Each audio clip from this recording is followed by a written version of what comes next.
Important, juste petite note, en fait, il y aura un replay, donc vous allez à un moment donné de l'émission pouvoir poser vos questions.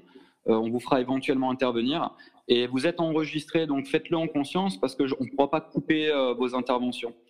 Ça, on est OK, donc l'enregistrement est prêt.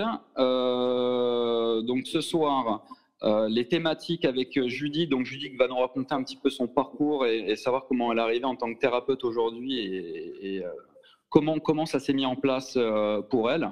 Et on abordera également tout ce qui est lié à la lithothérapie, soins énergétiques. Elle nous parlera un petit peu de sa NDE qu'elle a vécue, de l'aromathérapie, de la médiumnité, de beaucoup de choses en fait. Donc je suis très heureux que Judith ait accepté l'invitation ce soir. Et Judith, je te tends le micro, je te souhaite la bienvenue, je souhaite encore la bienvenue à tous les nouveaux et à tous ceux qui nous suivent. Et je t'en prie, si tu veux te présenter et nous expliquer un petit peu comment toute cette grande aventure a commencé pour toi. D'accord Julien, écoute, merci pour cette présentation. Et bonjour à vous tous ce soir. Pour moi, c'est une première de faire un petit oral comme ça sur une radio Telegram. Donc, c'est rigolo. C'est drôle de ne pas avoir de visibilité, mais en même temps, c'est un joli exercice. Alors, donc oui, comment je suis arrivée à être éclaireuse d'âme? Alors effectivement, c'est un parcours un peu long, mais ça a commencé très tôt. Enfin, très tôt. Ça a commencé, non. J'ai été sensibilisée quand j'avais 15 ans à peu près par ma maman qui m'avait parlé à l'époque, comme peut-être beaucoup de gens aussi, hein, d'une sortie de corps qu'elle avait fait quand elle a eu un grave accident de voiture. Et en fait, elle m'expliquait qu'à l'époque, personne ne la croyait, enfin, tout le monde la croyait folle en fait. Et lorsqu'elle m'a raconté sa sortie de corps et quand elle m'a raconté qu'elle avait vu des gens de la famille qui lui avaient dit mais non, c'est pas aujourd'hui que tu vas mourir, il faut repartir. Alors à l'époque, moi j'étais pas née quand elle a eu cet accident, hein. Et moi j'ai été pas tétanisée, mais je la regardais avec un grand intérêt. Je me rappellerai toute ma vie, hein. Et je l'écoutais vraiment avec un intérêt incroyable. Et dès lors, à partir de là, je l'ai cru, bien sûr, je l'ai cru. Je ne l'ai pas pris pour une folle. Et puis, qu'est-ce que j'ai fait? J'ai commencé à acheter tous les livres, enfin, le livre de Raymond Moody à l'époque, il y avait que ça, ce qui s'appelle La vie après la vie. Et je l'ai dévoré. Et puis, j'ai commencé à m'intéresser à tout ce monde un petit peu parallèle, doucement, en sachant que ça existait, en sachant que nous étions tous des corps physiques, mais aussi des corps de lumière. Et c'était déjà en moi. Voilà. Ensuite, qu'est-ce qui se passait quand j'étais adolescente? J'avais des rêves prémonitoires. Mais on ne parlait pas de tout ça hein, comme aujourd'hui. Hein. C'était vraiment, à l'époque, tout ça, c'était plus que tabou. Personne n'allait voir un psychologue, parce que s'il allait voir un psychologue, on le traitait de fou. Alors rien que ça déjà. Alors vous imaginez les gens médiums ou autres, c'était incroyable. Donc je faisais déjà quelques rêves prémonitoires, je me rappelle. Et j'avais une hypersensibilité que j'ai toujours, hein, mais maintenant je la maîtrise un peu plus, ou plutôt une hyprasensibilité, et avec laquelle j'ai très très mal vécu jusqu'en 2013. 2013, c'est la date à laquelle je suis devenue, entre guillemets, éclaireuse d'âme, et où ma vie a complètement changé du jour au lendemain. Donc, qu'est-ce qui s'est passé? Avant qu'il se passe cette révélation entre guillemets de médiumnité, j'ai quand même fait une sortie de corps. Bon, alors tu l'appelles NDE comme tu veux, enfin, dans une période de ma vie où donc je n'étais pas éclaireuse d'âme du tout, hein, à cette époque-là, je devais avoir 35 ans. Et j'ai fait une sortie de corps. C'est une période de ma vie difficile. Ma mère était malade, enfin, j'étais un peu down. Et je me suis sentie décoller de mon corps. J'ai été réveillée vers 3 heures du matin. Et tout de suite, j'ai senti mon corps se décoller comme un peu une soucoupe volante qui décolle doucement avec un vrombrissement incroyable de toutes mes cellules de mon corps. Et ça a décollé au niveau du plexus solaire. Et puis, je suis montée, je suis comme ça, je suis montée. Mais je ne comprenais pas ce qui se passait, hein. Moi, je laissais faire. Et je montais dans la pièce et je me suis complètement décollée de mon corps. Et à un moment donné, je me suis retournée, puis j'ai vu Je me suis vue dans mon lit. Et puis 3 heures du matin, j'ai vu mon mari à côté qui dormait, quoi. Et j'avais pas encore réalisé que je faisais ça. Donc, j'ai appelé mon mari qui s'appelle Claude. J'ai dit: Claude». Et puis là, par contre, j'ai vu qu'il répondait pas. Donc, tout de suite, j'ai compris instantanément ce qui se passait parce que grâce au livre que j'avais vu, je savais que tout cela existait et j'ai compris instantanément ce qui se passait. Et j'ai hurlé le nom de mon mari une autre fois. J'ai hurlé Claude parce que j'ai eu peur de mourir, parce que je me suis dit, ça y est, tu es en train de partir, tu es en train de mourir. Donc j'étais en train de traverser le plafond et je me suis vue en train d'hurler et de lui prendre le bras. Enfin, j'avais des bras de lumière et puis ils étaient magiquement, ils se sont agrandis pour lui accrocher son bras à lui pour pas mourir, quoi, pour revenir dans ce lit. Et boum, je suis revenue instantanément, flap, comme ça, et j'ai ouvert les yeux, j'ai ouvert la lumière, je tremblais tout mon corps. Et c'est là que pour mon mari, ça a commencé à être difficile, parce que j'ai commencé à lui dire, chérie, il m'est arrivé quelque chose d'incroyable, et c'est là qu'il a commencé à me dire, mais qu'est-ce qu'il a bien pu t'arriver à 3 heures du matin? Donc, c'était la première d'une grande série par la suite. Voilà comment ça s'est passé cette fois-ci, mais je ne suis pas de celles qui ont kiffé ça, hein, pas du tout. Hein, j'ai pas aimé, j'ai eu très très peur, quoi. J'ai eu la peur de ma vie. Et du coup, j'ai pas vraiment voulu refaire ça ensuite. Hein. J'ai jamais cherché, et à chaque fois que je suis sortie, enfin, je suis pas sortie énormément de mon corps, hein, mais quand ça l'a refait par la suite, ça n'a jamais été recherché. Ça a toujours été voilà, donné comme cela. Donc, effectivement, il s'est passé ça. Et puis, ensuite, qu'est-ce qui s'est passé avant que je devienne éclaireuse d'âme? J'ai été sensibilisée aux médecines alternatives, beaucoup. Parce que ben, j'ai eu un enfant qui a été gravement malade suite à un vaccin. C'était le DT polio, je me rappelle. Un vaccin on disait qu'il était complètement anodin. Et en fait, suite au DT polio, elle a fait une pneumonie extraordinaire à 4 ans et elle a failli mourir. On s'est retrouvés à l'hôpital et les médecins l'ont récupérée in extremis. Là, ça a aussi fait un gros électrochoc. À partir de là, je me suis intéressée sur tous les vaccins. Je dis pas ça, je parle pas de ça aujourd'hui à cause de ce qui se passe actuellement dans le monde. Mais c'est pour vous dire voilà, comment je suis arrivée aux médecines alternatives. Et bon, elle s'en est sortie, mais moi, après, les vaccins, ça a été terminé, autant vous le dire. Et donc ensuite, eh bien, je suis quelqu'un qui, à l'origine, est pressé. Enfin, pressé. Je suis dans la vitesse. Je suis quelqu'un qui suis né. Moi, je suis née à 6 mois et demi entre la vie et la mort, et il a fallu faire toujours vite, vite, vite pour pas mourir.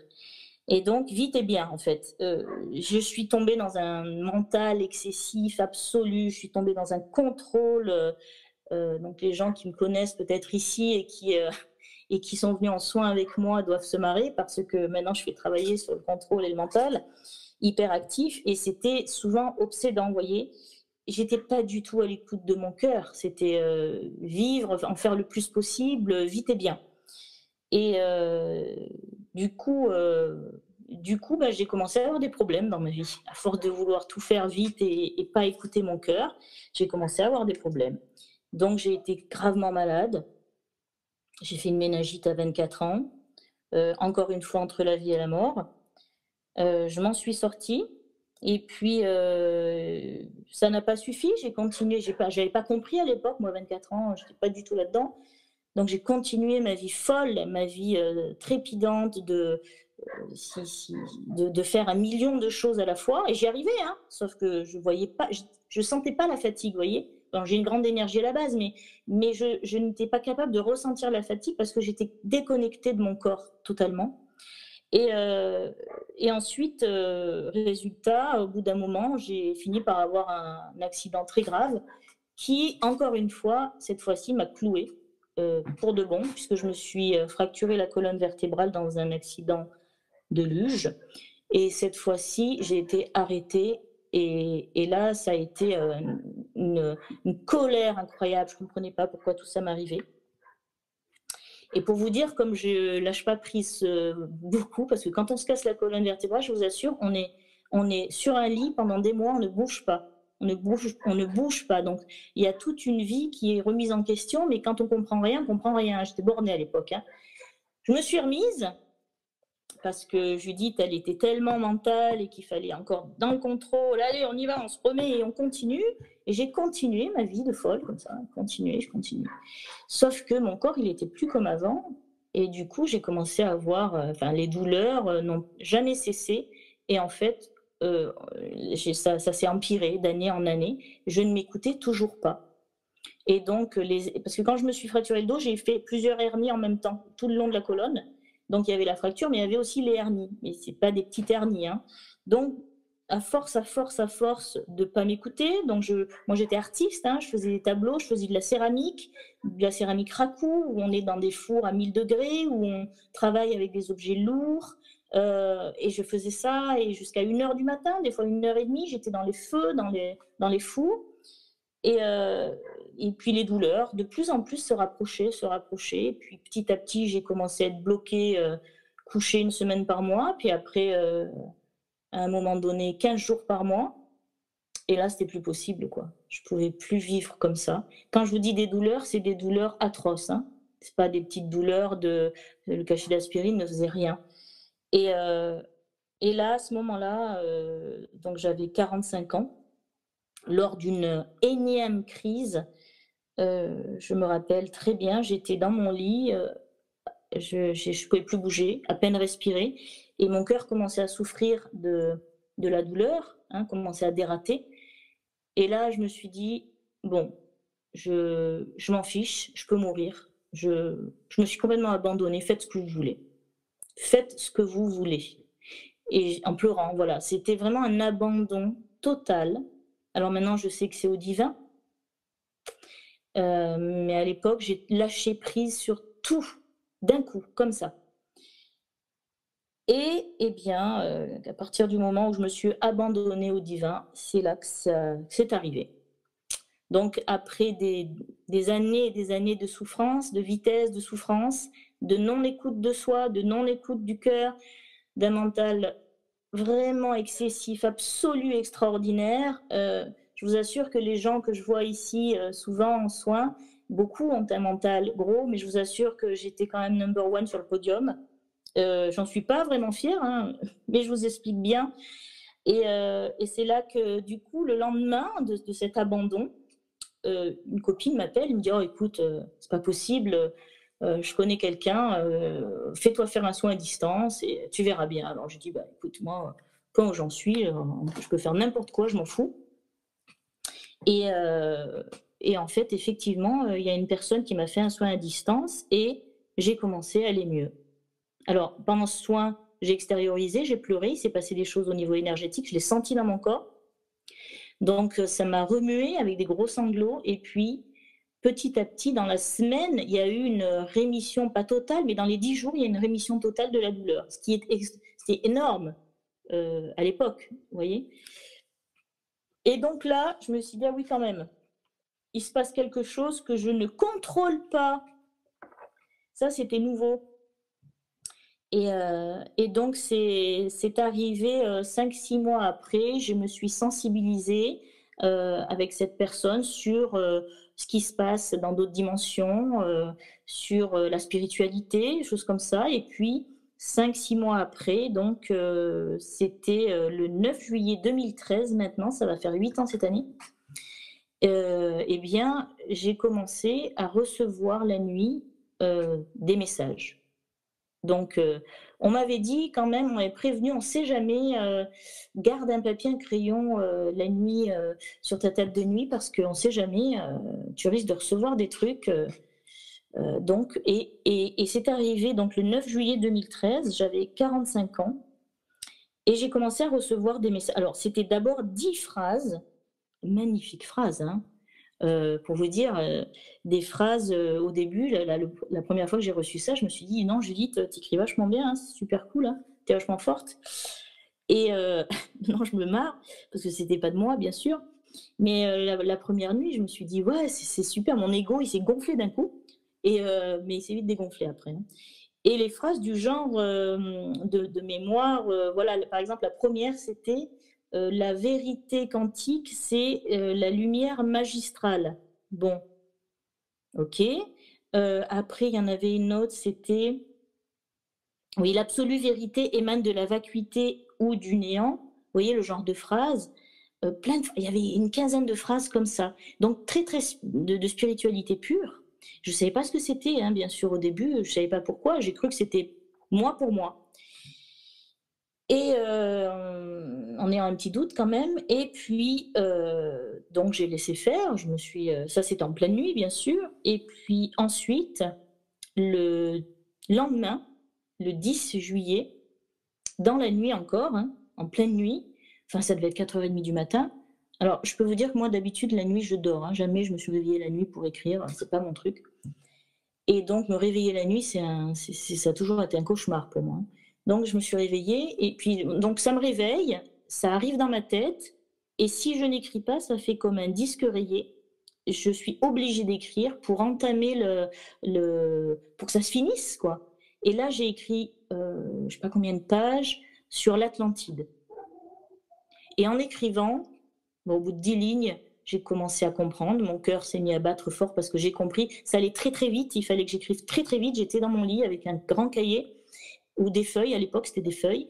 Et j'ai écrit, je crois, 5 feuilles d'affilée, non-stop. Ça a dû mettre 1 heure, un truc comme ça. J'avais mal au poignet et j'ai compris ce qui se passait. J'ai compris que c'était pas moi parce que écrire sur l'Atlantide, je savais que ça existait, mais bon, j'avais vu les feuilletons à la télé, quoi. Et j'ai compris que c'était pas moi et que c'était une autre dimension, en tout cas des êtres qui parlaient à travers moi.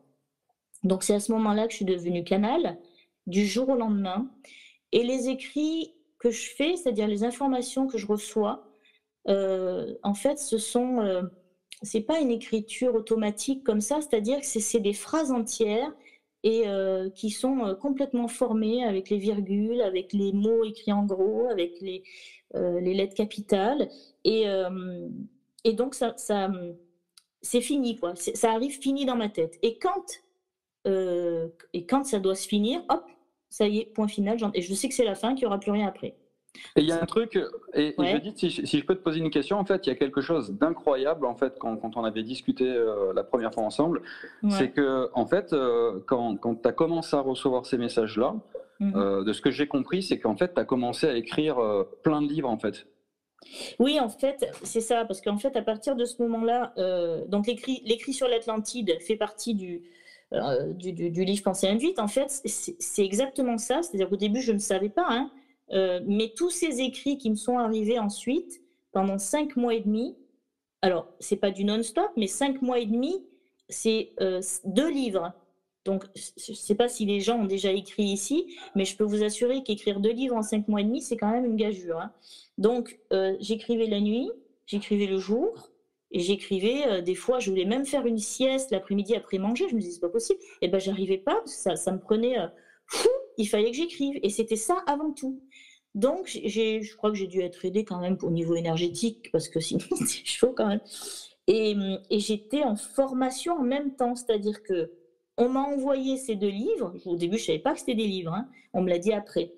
Et en même temps, j'étais en formation, c'est-à-dire que à chaque fois que j'écrivais un enseignement spirituel, eh bien, cet enseignement, ces mots de lumière passaient à travers moi et je ressentais à l'intérieur de moi comme si j'avais déjà éprouvé chaque enseignement.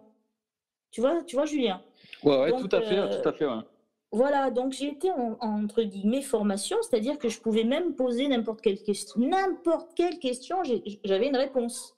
C'est un Parce truc de qu'un fou. livre, je veux dire, le contenu écrit, quand même, là, sur le coup, on est en train de parler d'un livre, tu vois, parce que quand on peut canaliser, on peut écrire 2, 3, 4 pages, mais là, en fait, sur le coup, pendant 5 mois et demi, en fait, c'est comme si tu avais une sorte de formation hyper accélérée sur une réception d'informations très, très importantes que tu devais poser sur papier et transmettre avant d'entamer la deuxième partie, quoi. C'est ça, en fait, les 2 livres ont été écrits en parallèle. Il y a eu un livre donc, qui s'appelle Pensée induite, ceux qui m'ont dit ça, ce sont 70 enseignements. J'en recevais à peu près un tous les 2 jours, un truc comme ça. Et puis, parallèlement, il y a eu l'autre livre, Tine et le Chevalier de Lumière, qui est un roman d'enseignement, mais qui reprend des enseignements qui sont dans le premier livre. Et en fait, c'est simple, quand je devais écrire à l'époque, maintenant c'est un peu différent, j'avais le coronal qui se mettait en vrille et j'avais des frissons partout sur la tête et c'était incompressible, c'était comme si une envie pressante, il faut que j'écrive, il faut que j'écrive. Donc j'ai tout le temps incarné avec un stylo avec moi dans mon sac, depuis tout le temps. Et donc, quand tu as écrit pendant 5 mois et demi et que tu as publié tous ces livres, ça s'est arrêté d'un coup. Et qu'est-ce qui s'est passé après le fait que tu aies écrit tous ces livres, en fait? Comment ça s'est... Non, ça ne s'est pas arrêté d'un coup. Non, non, alors ça s'est ralenti au niveau... Alors c'est très spécial, donc ça a évolué, hein, mes réceptions ont évolué depuis. À l'époque, c'était ce coronal qui se mettait en vrille, comme je vous dis, et qui m'indiquait que, en fait, c'est un champ électromagnétique, hein, qui se met en accord avec des codes qui viennent de l'univers, de d'autres dimensions, et qui transitent par le cerveau, et que le cerveau décode en phrases et en lignes, etc., pour faire le livre. Bon. Et à l'époque, je devais attendre que ça me traverse. Maintenant, c'est différent. Maintenant, j'ai la capacité de me connecter, de me connecter pour demander n'importe quoi, avoir une réponse. Mais je n'ai pas besoin que ça arrive sans que je le demande. D'accord, ok. Ouais, tout à fait. Donc ces enseignements, alors pour tout vous dire, j'ai pas arrêté de demander qui me parlait. C'est la grande question, ça. The big question. Sauf que quand tu es en enseignement comme ça, quand tu es en formation comme ça, ton ego, il doit être réduit à 0, au néant presque, tu vois. Et donc, on ne voulait pas vraiment me dire qui me parlait, tu vois, parce que c'est l'ego qui veut savoir. Ce n'est pas forcément intéressant de savoir qui te parle au début, à partir du moment où c'est des mots de lumière. Ça t'aurait servi à quelque chose de savoir sur le coup, en fait, qui te parlait? Ça m'aurait rassuré, parce que alors, je peux te dire qu'au début, alors j'ai accepté, mais le premier mois, au bout d'un mois de réception comme ça, quand même, j'étais pas bien du tout. À un moment donné, j'ai cru que j'étais complètement folle, hein. J'étais extrêmement mal. Ça a été les 2 jours les pires de ma vie. Et je recevais des trucs tout le temps. Imagine-toi recevoir des textes tout le temps, et en plus des textes incroyables, d'une grande portée presque philosophique et spirituelle. Et tu sais très bien que c'est pas de toi, mais en même temps, c'est tellement beau que t'es pas schizo, tu vois. Mais j'ai cru que je l'étais à un moment donné. Et en fait, il s'est passé un truc incroyable. J'étais très très mal. Quand je vous dis que j'étais prête à me foutre en l'air, je vous assure, c'est très difficile psychiquement à vivre. Très difficile. Il faut être très solide pour pouvoir accepter tout ça du jour au lendemain. Et j'étais toute seule. On a une maison en Italie. J'étais toute seule. Mon mari était parti et musicien était parti 2 jours. Bref. Et fatalité, était parti. C'est là où j'étais le moins bien. Le moins bien. Et quand il est revenu de ces 2 jours... où je ne pouvais plus respirer, je pleurais tout le temps, j'en avais marre, j'ai dit c'est pas possible, ça ne peut pas continuer, je vais devenir folle. Parce que je n'avais pas accepté encore cette situation, je n'avais pas accepté totalement d'être un canal, parce que je ne contrôlais rien, tu comprends, moi qui contrôlais tout avant, ben là je ne contrôlais rien du tout. Et en fait, ce qui s'est passé, c'est quand il est revenu, le soir, on a regardé des films. Il avait un grand disque dur avec des centaines et des centaines de films. Et puis, il y en a un, je le vois, je dis, tiens, c'est marrant, on ne l'a pas vu celui-là. Et ça s'appelait Conversation avec Dieu. Donc, vous avez peut-être lu le livre, je ne sais pas, ou vu le film. Je me souviens de ce livre. Ouais. Et donc, on a vu ce film, parce qu'il y a un film de ça. Et là, je me suis mis à pleurer, je lui ai pris la main et je lui ai dit, mon Dieu, merci, je ne suis pas toute seule, tu vois. Parce qu'à l'époque, il y a 8 ans, on parlait encore pas tellement, on commençait à parler, mais vraiment, c'était pas comme maintenant, hein. Et là, d'un coup, l'acceptation s'est faite, d'un coup, net. Et j'ai retrouvé le sourire et j'ai respiré. Et après, ça m'a plus jamais... Voilà, j'ai plus jamais eu de soucis, tu vois. D'ailleurs, excuse-moi de te couper, Judith. D'ailleurs, pendant tout ce process-là, en fait, tu n'avais personne autour de toi qui était spirituel ou qui faisait des choses, qui recevait des choses comme toi? Si, j'avais une amie qui me disait, mais c'est normal, t'inquiète pas, c'est normal. Mais au bout d'un moment, cet enseignement que je recevais, c'était, et c'est toujours d'ailleurs dans l'invisible. Tu vois, à part cette personne, je ne la vois plus. Mais je veux dire, c'était une médium et qui m'avait dit, mais c'est normal, t'inquiète pas, il faut que tu acceptes et que tu lâches. Mais moi, lâcher, à l'époque, c'était hard. Maintenant, j'y arrive, mais à l'époque, c'était dur. C'est dur le mental, hein. Ouais, ça dépend des gens, c'était dur. Donc en plus, quand on te dit que toi, tu sors de l'œuf, et imaginez-vous, hein, à l'époque, quand on te dit, voilà, nous sommes là pour veiller sur l'homme terrien, tu vois, les êtres qui te parlent sont des êtres d'une autre dimension. Et puis, qu'est-ce qu'on m'a dit? Alors, ah oui, quand j'ai demandé absolument qui c'était, on me dit, mais peu importe qui te parle, là, ce qui est important, c'est que Dieu et seulement lui en soit l'origine absolue. Donc, en fait, quand on te dit des trucs comme ça, tu te dis, bon, ok, c'est des gens d'une autre dimension, des extraterrestres, tout ça. Ça fait flipper au début, tu vois. Enfin, maintenant, on en parle, mais avant, on n'en parlait pas. Donc, j'essayais de chercher. Tu devais te poser des centaines de questions, et en même temps que tu te posais ces questions où tu n'avais pas toutes les réponses, bah, tu continuais de ce processus-là, ce cheminement, cet apprentissage en fait. Obligé. C'était plus fort que moi. C'était beaucoup plus fort que moi, ça ne m'arrêtait pas. Et donc, j'ai su par la suite que j'avais demandé cela avant mon incarnation. Donc, je devais être canal et je devais retraduire des livres pour être ensuite thérapeute et être éclaireuse d'âme pour aider les gens. Je l'ai su petit à petit puisque j'étais enseignée en même temps personnellement. Et donc, j'avais des écrits pour moi que j'ai toujours. J'ai des centaines de pages d'écrits. Et on m'expliquait ce qui se passait. Et c'est là que j'ai su qu'en fait, effectivement, c'était des gens d'une autre dimension et qui sont aussi divins comme nous.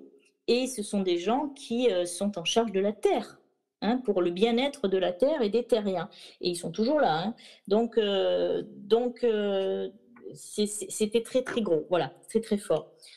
Ensuite, eh bien, on m'a expliqué le but de la vie, on m'a expliqué voilà, que par exemple, vivre dans le corps physique sur Terre, c'est l'apprentissage qu'on est tous amenés à faire, n'est-ce pas, pour apprendre, pour ressentir, pour donner et pour aimer. En fait, nous sommes là sur Terre pour ça. Nous sommes des êtres qui sommes incarnés, réincarnés pour le bien. Même si vous voyez que la planète, ça ne va pas en ce moment, mais le but des terriens, de la race terrienne, c'est le bien et l'amour. C'est notre bien et c'est primordial d'en prendre conscience. C'est très important. Et conscience nous et nous et notre âme. Donc nous sommes indissociables, notre âme et nous-mêmes, n'est-ce pas? Nous devons nous rapprocher d'elle pour nous unifier. C'est le but de ce que je fais maintenant. Et c'est de cette unification qui va provenir notre santé. Et alors, c'est sur quoi je travaille en fait. Hein, l'harmonie du corps, de l'âme, de l'esprit, c'est l'harmonie de l'être. Donc, c'est ça le but de mon travail. C'est se mettre en accord avec son âme. Et sur cette harmonie-là, en fait, tu en es venu, et c'est comme ça que j'ai eu l'occasion de te rencontrer, donc amener les minéraux par la Alors, les minéraux ne sont pas venus tout de suite. Je vais en parler après. Tout de suite, ce qui est venu, c'est les écrits. C'est-à-dire que, si tu veux, il y a eu ces livres, ok, et un jour, on m'a dit, bah, tu vas te connecter aux gens et tu vas faire des écrits pour eux. Alors, ce que je continue à faire de temps à autre, c'est-à-dire je me connecte à l'âme d'une personne qui a X problème ou X demande ou X besoin de savoir quoi que ce soit. Enfin, et donc, je me connecte à elle et là, je commence à écrire pendant à peu près 1h30. Ça fait à peu près 6 pages. Maintenant, je suis rodée. Et il y a un écrit de lumière, entre guillemets, qui arrive pour lui expliquer son fonctionnement. Ce sont des mots qui sont calibrés pour cette personne au moment où je suis connectée à elle. Ce sont des mots qui sont choisis, qui sont guidés par ses guides, différentes personnes de lumière qui viennent à ce moment-là et qui sont dictées. Et donc ensuite, je lui fais la lecture et cette personne a des ouvertures de conscience pour pouvoir justement commencer à s'auto-guérir. C'est ça le but, hein, c'est s'auto-guérir pour ne plus être malade et être en forme aussi bien psychiquement que moralement que physiquement. Et donc, il y a eu l'écriture induite donc, des gens. Ensuite, on m'a dit, ben, il faut que tu passes maintenant à l'oral. Alors là, j'ai vraiment flippé, parce que j'ai dit, comment ça, l'oral? Moi, j'étais bien derrière mes écrits. Hein. Et on m'a dit, non, tu vas devoir voir les gens, tu vas devoir faire des soins. Et on m'a fait commencer avec une amie. Et puis, les soins sont arrivés, effectivement. les soins, c'est des ouvertures de conscience pour amener à l'auto-guérison, hein, c'est ce qu'on vient de dire. Ouais. Et je vous assure, ça aussi, c'est difficile et on s'y emploie tous les jours. Et à un moment donné, effectivement, il y avait une pierre, c'était une labradorite, une grosse labradorite qui était posée sur ma table de soins. Et puis, je sais pas, je l'avais pas rangée, mais je travaillais pas. J'ai toujours travaillé avec les pierres, mais sans savoir. Hein, j'avais pas fait de formation intuitivement. J'adore ça depuis que je suis toute petite. Donc, j'ai toujours eu des collections de pierres. Et là, je regardais cette labradorite magnifique. Et puis là, je l'entends, elle me parle. Ah, j'ai dit, ah tiens, c'est nouveau ça. Alors, et elle me dit, prends-moi dans la main parce qu'il faut que je te parle. D'accord. Je la prends dans la main. Et là, fou, ça fuse dans ma tête un enseignement de la labradorite. Et cet enseignement, c'est le tout premier que j'ai reçu, qui est dans l'autre livre. C'est un livre que j'ai écrit sur les minéraux qui s'appelle Le sens caché des minéraux, leur vrai pouvoir. Et c'est arrivé comme ça. Donc j'ai su que je pouvais aussi canaliser les pierres. Mais si tu veux, je l'ai pas. J'ai fait cette canalisation, puis après j'ai lâché. J'ai dit j'ai tellement de trucs à faire. Je vais pas encore faire toutes les pierres. Et puis finalement, ça s'est fait quand même, hein, parce que mes guides, toujours dans mon enseignement, si tu veux, invisible, ils m'ont dit, mais tu sais, Judith, il va falloir que tu aies des bouts de papier qui montrent aux gens que tu sais faire, parce que sur Terre, on en a besoin. Donc, il faut que tu aies des, entre guillemets, diplômes qui ne sont pas du tout reconnus, bien sûr, pas l'État. Donc, tu dois apprendre la lithothérapie et tu dois apprendre l'aromathérapie. Donc, j'ai commencé par l'aroma, avec un monsieur formidable qui est décédé maintenant, qui s'appelle Claude Pipiton, qui était un homme extraordinaire, qui était pas mal connecté sans le vouloir le reconnaître vraiment, et qui nous a parlé des huiles essentielles d'une manière tellement amoureuse qu'on a toujours un petit sourire quand on parle de Claude Pipiton. Il a écrit des livres aussi. Et donc du coup, maintenant, c'est une thérapie vibratoire aussi, les huiles essentielles, je les utilise. Et j'utilise aussi les minéraux, puisque j'ai aussi fait un autre stage en lithothérapie. Et c'est là que ça s'est révélé complètement pour les minéraux, puisqu'en fait, du coup, pendant le stage, j'ai commencé à prendre des pierres, 1, 2, 3, 4. Et puis l'enseignant avait jamais vu ça. La mâchoire lui est tombée par terre. Il a dit, mais ça, j'ai jamais vu quelqu'un faire comme ça, quoi. Enfin, avoir des renseignements, des informations aussi précises. Et du coup, ça a été difficile la fin du stage, puisque tout le monde me demandait des canalisations non-stop. Mais c'était marrant. Et c'est comme ça que j'ai commencé à écrire ce premier livre sur les minéraux, où il y a à peu près... c'est par là qu'on s'est rencontrés, n'est-ce pas, Julien? En fait, je t'ai rencontré précisément dans le rayon de Cultura, en fait. C'est-à-dire que je cherchais justement un livre sur les pierres parce que les minéraux étaient importants depuis petit pour ma part et je cherchais quel était, tu sais, toujours vouloir trouver le meilleur livre sur les minéraux pour que ça m'inspire. Et je suis tombé sur le tien, en fait. Oui, oui, et puis tu m'as appelé en me disant bonjour, bonjour. Enfin, je me rappelle de cette conversation parce que au téléphone, j'ai halluciné. Je dis, mais qui est cette personne? Et c'était toi. Ah ben, je suis sorti de Cultura, je t'ai appelé de suite. Ouais, c'était rigolo. C'était sympa. Et donc, du coup, voilà le livre sur les pierres avec le premier, il y a à peu près 65 pierres et puis toutes canalisées, en fait. Je suis complètement enseignée par des guides spécialistes des pierres et puis aussi par les pierres elles-mêmes, bien sûr. Et donc, c'était une aventure formidable que d'écrire ce premier livre sans savoir ce que j'allais écrire, hein, bien sûr. Si j'ai eu quand même, j'ai pu choisir à peu près, parce que mon éditeur m'a demandé, tu fais 50 ou 60 pierres, mais pas plus, parce que quand même, je le connaissais pas, il me connaissait pas, et il m'a fait confiance parce qu'il a vu les, entre guillemets, capacités. Et ça s'est fait comme ça. Donc oui, c'était extraordinaire parce qu'à chaque canalisation de pierre, moi je suis transcendée à chaque fois. J'adore. Il y en a plein avec lesquels je pleure, hein, de bonheur, d'amour, quoi. C'est tellement beau, c'est tellement grand. Et ensuite, j'ai mis en place effectivement les stages, les formations lithothérapie. Et là, eh bien, je viens de finir le 2e tome, qui sera certainement le dernier, parce que bon, là, ça fait en tout à peu près 120 pierres, ça suffit, hein, on n'a pas besoin d'en avoir 500 000 pour faire des soins. Et dans le 2e, je parle de différents thèmes. Il va bientôt sortir là cette année. Donc les pierres à la maison, les pierres les animaux, les pierres avec les végétaux, enfin et puis encore 50 à 60 pierres nouvelles. Voilà. Et donc tu as commencé par suivre ce cheminement, par écrire, par faire des Pareil. soins, et en fait, tu es passé par l'étape comme beaucoup de thérapeutes peuvent le faire, c'est-à-dire c'est transmettre aux autres, parce que moi, quand je t'avais rencontré, en fait, eh ben, tu transmettais ton savoir et ta connaissance. Oui, en fait, parce que tout se rejoint, tu vois, dans tout ce qui est vibratoire. Et donc, j'ai transmis à travers les pierres. Quand je fais tu le sais, hein, quand je fais des stages, enfin, des formations en lithothérapie ou même en aromathérapie, en même temps, il y a beaucoup d'enseignements spirituels. Et c'est pas que, c'est beaucoup, entre guillemets, énergétique. Et c'est pas que du factuel ou du déjà vu. Non, la différence ici, c'est que c'est les minéraux qui me parlent. D'ailleurs, comme les huiles essentielles, hein, j'ai commencé aussi à écrire un peu sur les huiles essentielles parce qu'elles aussi, elles ont une vibration spécifique qui s'accorde avec l'être humain, tout comme les pierres. Et donc, au niveau psychique, émotionnel et mental, elles ont aussi des choses à dire et pour s'accorder avec l'homme. Donc oui, quand je fais des formations, effectivement, il y a une dimension un peu on va dire, supplémentaires parce que je donne des canalisations, je réponds à des questions live en canalisation quand je ne sais pas, parce que des fois je ne sais pas moi-même. Hein, une fois, et je ne sais pas si c'était avec toi, Julien, mais il y avait quelqu'un qui m'a dit: «C'est quoi le kit si on doit partir avec 3 pierres, c'est quelle pierre?» Tu vois? Alors je dis: «Ah ben tiens, j'avais pas pensé à cette question.»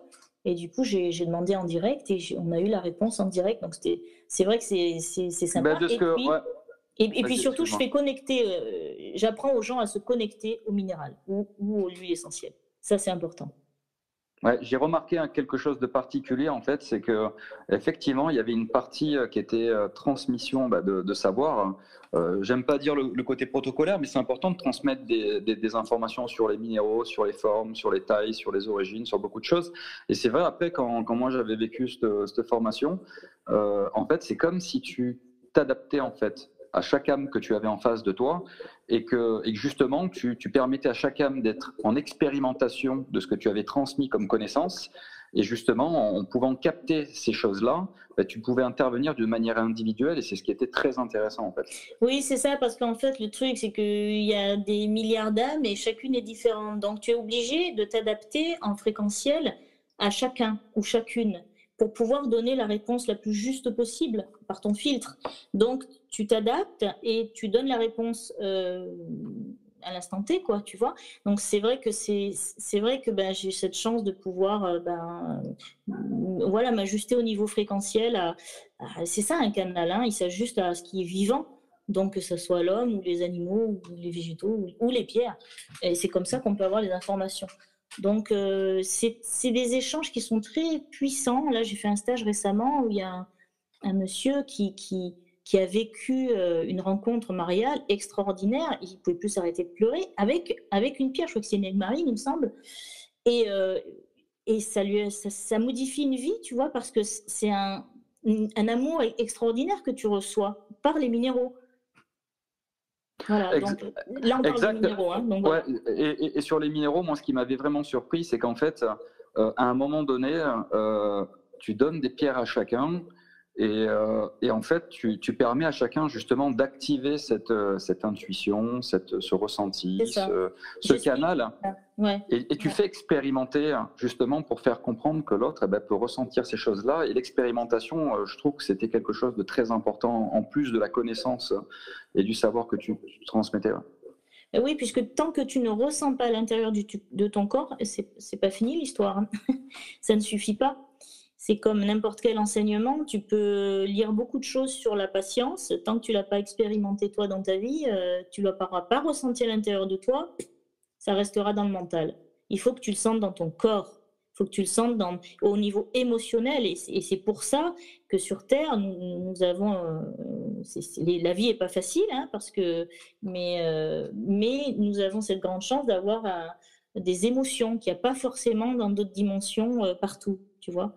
Donc, donc c'est important de faire expérimenter pour que les gens ensuite ils puissent le plus possible, hein, prendre un minéral et arriver à savoir comment s'en servir. Alors, c'est pas tous les minéraux, hein, attention, hein. On ne fait pas de soins, de lithothérapie énergétique avec tous les minéraux, hein. Il y en a qui sont beaucoup plus énergétiques que d'autres, qui vibrent beaucoup, qui ont un taux vibratoire beaucoup plus haut, et c'est avec cela qu'on va soigner et qu'on va permettre un mieux-être à une personne en lui donnant un circuit énergétique pour le permettre de mettre en place une guérison personnelle. Donc, c'est important effectivement de le faire expérimenter de l'intérieur. Et tu l'avais très bien expliqué, c'est-à-dire qu'en fait, les pierres, tu te servais des pierres justement pour faire ton soin. Et moi, de ce que je me souviens, tu parlais beaucoup d'ancrage, justement, tu montrais comment s'ancrer en faisant des manipulations particulières. Et en fait, c'était une multitude de choses que tu faisais dans le soin, accompagnées de ces minéraux, qui permettaient justement d'arriver à faire son propre protocole. Oui, parce qu'en fait, les soins que je donne, en fait, je veux dire, c'est pas que de la lithothérapie, c'est sur tous les plans en même temps. Donc, quand je reçois une personne ici au cabinet, enfin, c'est dans ma cabane, puisque je suis dans une cabane, je me connecte à cette personne et en fait, je suis complètement guidée, un peu comme ce soir.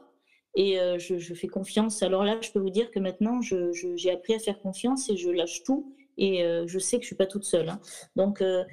Donc, je me connecte à la personne et il y a une discussion qui s'opère, qui commence, un partage, mais je fais aller cette personne dans la discussion là où il faut aller parce que les guides me disent d'où ça vient. C'est-à-dire, elle vient pour un problème précis. Et la première question que je pose à la personne, c'est: tiens, parle-moi de telle personne que tu connais. Et en fait, le problème pour lequel elle est venue provient apparemment d'une histoire avec telle ou telle personne dans sa vie. Ça peut être, ou alors des fois, ça d'une vie intérieure, mais enfin, c'est un peu plus rare. Donc, il y a ça. Et puis, une fois que la discussion, qu'on a bien ouvert la conscience sur des choses que la personne n'entrevoyait pas forcément avant d'arriver ici, eh bien, on me dit, bon, ben, c'est bon, on a fait le tour maintenant, on a posé tout. La personne a eu des ouvertures de conscience pour commencer son auto-guérison et on va faire le soin. Et c'est là, quand la personne, elle s'allonge, que je vais aux pierres et que les pierres, elles commencent à me parler chakra par chakra. Il y a des pierres que j'ai classées du chakra de base au chakra coronal, pardon. J'ai, par exemple, disons que j'ai 10 pierres pour le chakra de base, eh bien, il y en a une qui va me parler, c'est celle-là qu'il faudra que je mette à la personne, mais elle va me donner des renseignements sur la personne, en fait. Donc, ça continue après en soin, c'est-à-dire, voilà, moi, par exemple, je sais au niveau du chakra sacré, quand il s'est passé telle ou telle chose, quand la personne, si c'est une femme, si elle a beaucoup, si elle est très fertile ou pas du tout fertile, si elle boit pas assez, si ses cellules sont trop fines ou trop serrées, ou beaucoup d'informations sur le physique, mais sur le psychique aussi. Donc, à chaque fois, je mets la pierre qui est utile pour ce jour-là. Voilà. Donc ça, c'est super, pour moi, c'est «fun» entre guillemets, parce que ça s'ajuste, c'est adaptogène, tu vois? Et la pierre, elle va délivrer à la fois son message, mais à la fois, ben, ça ses fréquences de guérison, puisque c'est encodé, les pierres ont des fréquences encodées en elles, elles ont une mission particulière et sur chaque chakra et du coup, la personne, elle aime bien en général, d'ailleurs à 80, moi je dirais à 100, elle aime bien ce rapport avec les minéraux, même si elle ne connaît pas. Et ça, c'est super chouette, quoi. Voilà. Ok, eh ben c'est top. Et comment, est-ce que tu pourrais nous expliquer donc l'aromathérapie énergétique, en quoi ça consiste, qu'est-ce que c'est et comment tu travailles avec aujourd'hui? Ah, mais l'aromathérapie énergétique, en fait, c'est-à-dire quand je donne mes formations, c'est à la fois, je donne une formation sur un petit peu de l'aromathérapie scientifique, mais ça, il y a beaucoup de gens qui en font et des meilleurs que moi, euh, et notamment des pharmaciens. Tu vois, moi, je suis pas du tout scientifique, hein, mais si tu veux, je me suis documentée sur XXX livres, donc je donne toutes les infos qu'il faut donner au niveau scientifique, ok, très bien. Mais ensuite, étant donné que j'ai cette capacité de me connecter à l'huile essentielle, je l'ai fait pour les huiles essentielles que je fais étudier. Alors, je fais étudier l'aromathérapie énergétique par chakra. Je fais pas, je préfère travailler par chakra, moi. Et donc, il y a une dimension des couleurs aussi. même en aromathérapie énergétique. Et du coup, les canalisations, je les lis aux personnes, aux élèves, ce qui fait elles ont des informations supplémentaires sur les, les huiles essentielles qu'elles vont pas trouver dans les livres lambda. Je crois que de mémoire, il y a un livre qui avait commencé à faire ça, mais avec un petit peu d'informations. C'est Lydia Boson, je crois, de mémoire. Et voilà, mais il n'y a pas plus que ça, parce que c'est pas évident hein, de trouver quelqu'un qui arrive à se connecter. Mais et puis il faut écrire, il faut faire un livre après, il faut partager, tu vois. Donc c'est un domaine qui demande encore à être travaillé. Donc c'est comme ça qu'on travaille en énergétique. Donc je fais comme avec les pierres. Je fais ressentir les huiles essentielles sur des petits bâtonnets, des petits sticks, et les gens se connectent à cette huile essentielle avec une intention pure et fervente et juste. Et à ce moment-là, effectivement, il se passe des choses en eux. Alors, il y en a qui se mettent à rigoler, qui ne peuvent plus s'arrêter. Hein. Je me rappelle, le dernier stage, il y avait une personne, je crois que c'était la sauge sclarée, elle s'est mise à rigoler, elle ne peut plus s'arrêter, dis donc. Hilar. Et c'était la sauge clarée. Ça a joué sur les hormones et il se passait quelque chose en elle. Et donc, voilà, bon, il y a plein d'histoires comme ça sympas. Après, il y a d'autres huiles essentielles comme des huiles saintes, des huiles. Qu'est-ce qu'il y a Il y avait des histoires où il y a une sacralité qui arrive. Tout d'un coup, tout le monde est très sérieux et on sent vraiment une puissance énergétique supérieure. C'est-à-dire que certainement, l'huile a un taux vibratoire vraiment supérieur. Et là, il se passe comme une guérison à l'intérieur du corps, mais qui est plus palpable, tu vois, et qui ancre, et qui, voilà, tout dépend des huiles. Et il se passe quelque chose à chaque fois aussi. Donc, l'aromathérapie énergétique, c'est une aromathérapie qui travaille aussi au niveau psychique, au niveau moral, au niveau spirituel et psychologique. Ok, c'est super intéressant. Je vais profiter parce que sinon je pense que plus tard on va perdre le fil. Il y a une question qui a été posée par Sabine que je vais du coup étoffer un petit peu à la lumière des ajouts sur l'aromathérapie. Alors la question c'est: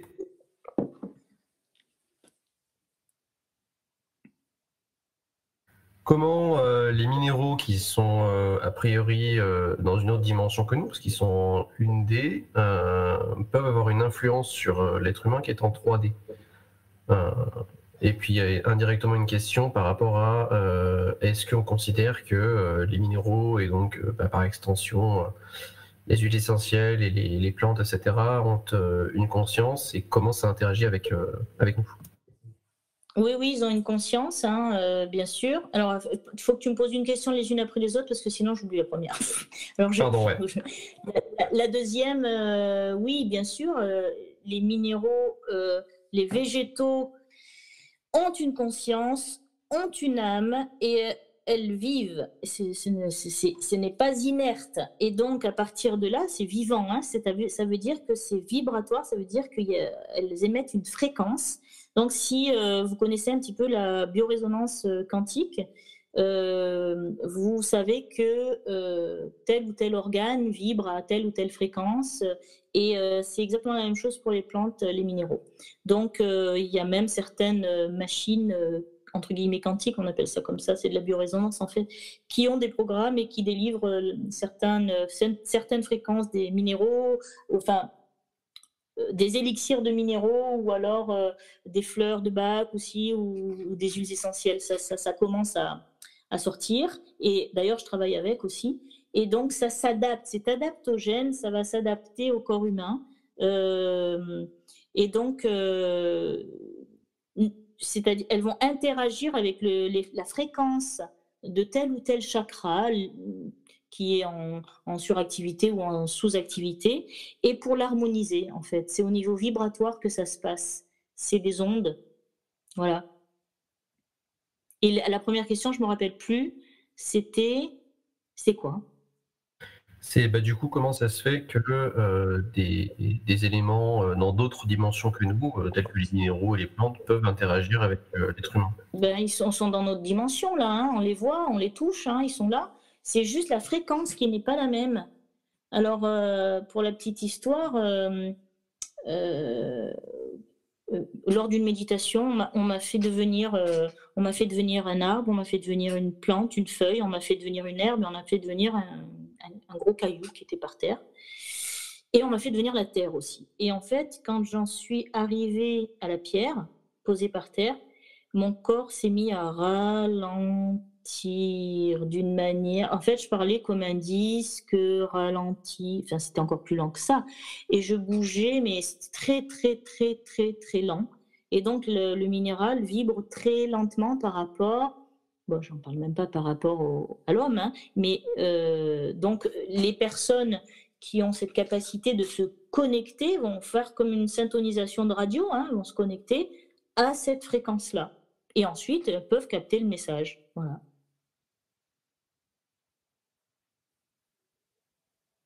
Allô ? Sébastien, tu avais d'autres questions ?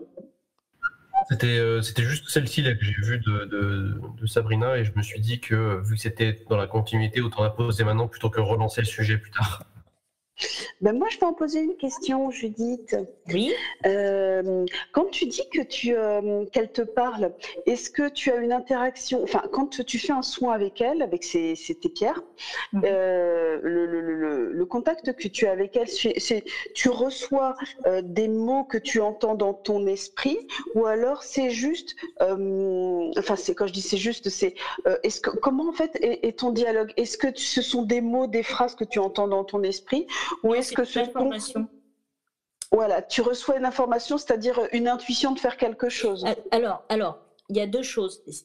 Il y a quelque chose. C'est différent quand je suis en soin et que la pierre me donne des informations, comme je disais tout à l'heure, par exemple sur le chakra sacré ou sur le chakra du plexus solaire, ou sur le fait que elle a de l'arthrose parce que je vois et jusqu'à en même temps que les épaules sont bloquées ou le cou est bloqué. Ça, c'est des informations qui arrivent plaf comme ça dans ma tête. C'est voilà, hein, c'est une goutte d'eau qui tombe dans la mer et je la reçois. Par contre, quand je canalise les pierres, alors là, c'est comme quand j'écris mes livres en canalisation, c'est des phrases entières, c'est des chapitres entiers. Voilà. Ok, merci Judith pour ta réponse. Je ne sais pas si ça te convient. Tu sais, c'est difficile à exprimer parce que les mots sont réducteurs et traduire des sensations avec des mots réducteurs, c'est difficile, quoi. Non, mais complètement d'accord. Non, moi aussi, je canalise des trucs, mais justement, je voulais savoir comment toi, tu recevais, surtout venant des pierres. Comment dirais-je, de pierres, voilà. En général, les canalisations vont se faire avec des énergies ou alors des humains ou des animaux, mais la pierre, je ne savais pas comment ça se manifestait, donc c'est pour ça que je me suis permise de te demander. Par exemple, je te donne un exemple précis, comme ça tu vas peut-être. Quand j'arrive au lapis lazuli, c'est une pierre égyptienne et je sais que les Égyptiens sont issus de l'Atlantide. Et en fait, quand le lapis lazuli m'appelle pour cette personne pour que je la mette sur le troisième œil, je sais instantanément que cette personne a été une ancienne égyptienne et dans l'Atlantide. Et par exemple, c'était pas plus tard que hier ou avant-hier, il y a une personne à qui je dis mais toi, tu es une ancienne Atlante. Et après le soin, la personne m'a dit mais c'est incroyable ce que tu m'as dit parce que quand j'étais adolescente, je sais pas quoi, j'ai lu tout ce qu'il y avait sur l'Atlantide et inconsciemment, tu vois, la personne sait, voilà. Et la pierre je le sais comme ça, quoi, tu vois. Et pour n'importe quelle pierre, par exemple la citrine, c'est une pierre qui va montrer qu'il y a de la colère dans le foie ou dans le ventre accumulée. Et quand la personne n'a pas travaillé, n'a pas exprimé sa colère ou quoi que ce soit, la citrine, elle me saute aux yeux et elle me dit « oulala !» Alors, du coup, je parle tout de suite. Je lui dis « mais non, t'en fais quoi de ta colère ? Tu vas te la garder longtemps dans ton ventre ? C'est pas une poubelle ton ventre ?» Et alors, il y a beaucoup d'humour dans ce que je fais parce que, voilà, on va pas dramatiser tout le temps tout. Mais avec les pierres, c'est un bon outil, justement, de passage d'infos. Merci, Judith. Je t'en prie. Judith, en attendant que Björkö récupère quelques questions, en fait, j'ai souvent entendu ces questions-là et je voulais avoir ton feedback, que tu puisses le partager à tout le monde. Quand on a des minéraux et quand on veut les nettoyer ou quoi que ce soit, en fait, est-ce que pour toi, il y a des méthodes particulières? Est-ce que c'est indispensable? Qu'est-ce que tu pourrais donner comme conseil? Qu'est-ce que tu pourrais partager à ce sujet? Alors oui, c'est indispensable. Pour certains, il y en a qui n'ont pas besoin d'être nettoyés, mais c'est assez rare. Mais pour la plupart, ils ont besoin d'être nettoyés après des soins. Ben, pourquoi? Parce que les pierres, elles se chargent d'énergie négative. Surtout quand tu fais des soins, les gens qui viennent en général, ils ne sont pas en pleine forme, hein, sinon ils ne feraient pas de soins. Donc il y a des fois des énergies négatives qui se mettent à l'intérieur de la pierre. Alors moi c'est simple, hein, j'ai eu des expériences malheureuses avec ça. Évidemment, il fallait que ça tombe sur moi pour que je comprenne. Et par exemple, j'étais à une foire et puis il y avait une pierre sympa sur un étal et je la prends dans les mains instinctivement, tu vois, j'ai pas.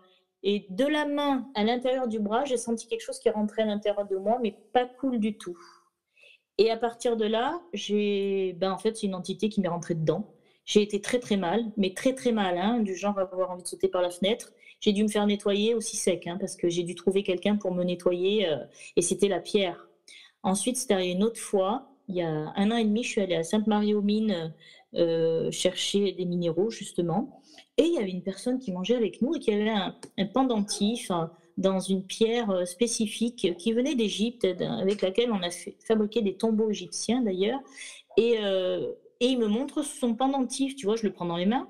Oh là là, il m'est arrivé la même chose. Alors là, je dis, ah non, c'est pas possible. Sauf que là, ça faisait un peu plus longtemps que j'étais ce que je suis maintenant. Donc, j'ai dû partir de table et j'ai dû aller m'expulser tout de suite ce truc qui m'était rentré en moi, ce que j'ai fait au-dessus d'une rivière. Et c'est parti.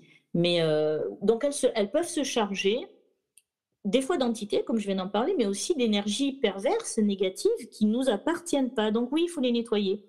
Alors, c'est une question qui m'a été posée et à laquelle je me suis connectée longuement pour avoir des réponses. Donc, je ne préconise en général à 99% pas le sel, puisque le sel est corrosif et qu'il peut abîmer les pierres à la longue.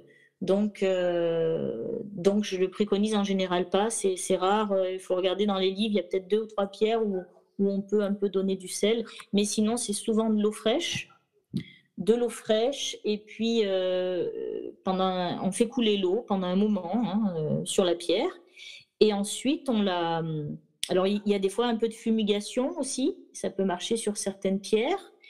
Et ensuite, cette pierre, une fois qu'elle est nettoyée, il faut la recharger, entre guillemets. C'est plutôt un réalignement vibratoire, puisque la pierre, si tu veux, elle va pas se décharger complètement en 5 minutes. C'est un réalignement vibratoire pour qu'elle soit optimale. Et là, tu as, selon les pierres, tu peux avoir le soleil, mais tu peux aussi avoir la lune. Et moi, ce que j'ai remarqué, et ce qu'on m'a dit, ce que les guides m'ont dit aussi, alors, contre toute attente, il y a des gens qui sont anti ça, mais peu importe. La fleur de vie marche très bien. Même une fleur de vie qu'on imprime sur un papier, puisque moi, j'ai vérifié les taux vibratoires avant et après. Je peux vous dire, ça fait un bond. Et il y a quelque chose qui est formidable et on n'a besoin de rien. C'est l'amour. C'est-à-dire qu'on va poser ses 2 mains avec une intention d'amour très puissante qu'on fait sortir de son cœur. Et on pose ses 2 mains de chaque côté du minéral et on recharge comme ça le minéral pendant X minutes. Et ça monte, ça monte, ça monte, ça monte. Alors évidemment, chaque minéral doit être traité avec une déférence et un amour. On n'utilise pas un minéral comme ça, comme on utilise, je sais pas, un objet. Voilà, non, c'est un être vivant et on l'utilise pour faire lithothérapeute, il faut être passionné, il faut aimer ça. Merci. Merci pour ta question, Judith, parce qu'effectivement, l'intention de l'amour, c'est quelque chose d'important. Et comme tu dis, ça a vraiment une force et une puissance sur ce que tu aimais et sur ce que tu aimais et où part ton intention. Exactement. Merci beaucoup pour la réponse. Je vais laisser Björkio qui avait une question. Alors, on a une question de Isa qui demande qu'est-ce que veut exactement dire lorsque on peut lire sur des sites que des pierres sont encodées. Oui, c'est ce que j'ai dit tout à l'heure. Les pierres sont encodées. Les pierres sont encodées avec une information puisqu'elles ont une mission précise. Alors, elles sont encodées par le divin, point final, comme nous le sommes, comme chaque cellule vivante l'est dans l'univers. Et donc, elle est encodée avec des fréquences de guérison.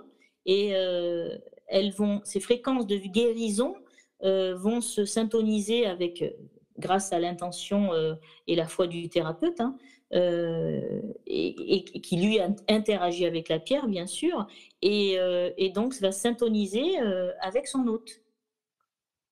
Voilà. Ok. Julie voulait surtout comprendre ce que ça voulait dire en encodé. Ah, encodé, pardon. Ce sont des informations qui sont envoyées à l'intérieur du minéral.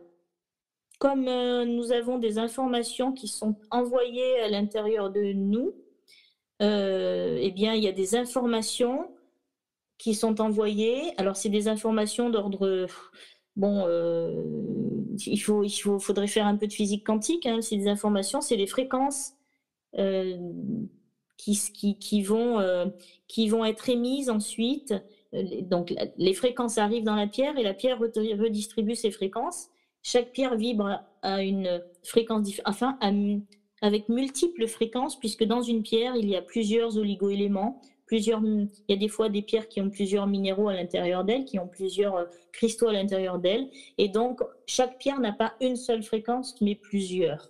Donc, l'encodage, ce sont des informations qui sont envoyées à l'intérieur d'un vivant.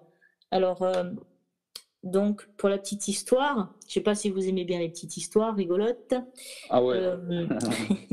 Une fois, je dormais encore une fois, et puis j'étais en train de me réveiller. Et là, j'ai entendu très, très, très clairement dans ma tête, dans mon oreille droite, « Attention, elle est en train de se réveiller, il faut faire vite. » Bon, comprends qui voudra. Vous voyez ce que je veux dire? Non.